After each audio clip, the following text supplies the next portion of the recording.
umurwi Cnidh ubona ko icegeranyo cy'uwo murwi w'amatohoza ku Burundi gifatira ku bindi vyegeranyo bimwe bimwe vyari bimaze gukorwa naho icegeranyo cawo gitandukanye gato n'ivyo vya mbere. Umurwi Cnidh ukabona ko ivyo bishobora kuba akabero ko gukomeza ibiganiro vy'ukuri kandi vyubaka kubijanye n'agateka kazi na muntu mu Burundi. Umurwi Cnidh uratangazwa no kuba uwo murwi w'amatohoza ku Burundi utashatse gutohoza no gutanga amakuru atomoye ku bikorwa bihohotera agateka kazi na muntu vyakozwe nabo uyo murwi witoza wita imirwi yitwaje ibigwanisho irwanya leta. Biratangaje ukuntu abo bahinga boba batashoboye kuronka amakuru abandi bantu bose bafise nko ku bitero vy'amagerenade yatewe mu bibanza bihuriramwo abantu benshi nk'ubunywero n'amasoko, kandi hari n'abanyepolitike bamwe bamwe bavyemanze.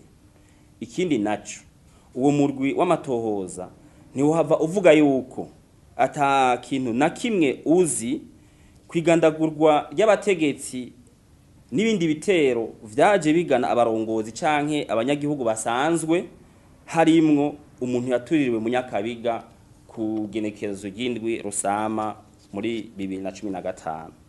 Uwo murwi w'amatohoza wonyene ubwawo uremeza ko hari ibibi vyo guhotera agateka kazi na muntu vyakozwe n'imigwi igwanya leta, ariko bikaba byaragoranye kubitohozako. Uwo murwi w'amatohoza ku Burundi usa n'uwirengagiza ingingo ngenderwako zigenga ubutungane mpuzamakungu, harimwo ingingo yo gushira imbere ububasha bw'inzego z'ibihugu, ukihutira gusaba ingingo zikomeye mu gukabura sentare mpuzamakungu mpanavyaha ngo itangure amatohoza udatanze imvo zishemeye kuvyo usaba, harimwo kwihweza kamere, imvo n'imvano, igitigiri n'uburemere bw'ivyaha biregwa, hamwe no gusuzuma ububasha n'ishaka vy'ubutungane bw'u Burundi mu gutohoza no gukurikirana ivyaha vyoba vyarakozwe no guhana abo vyokwagira.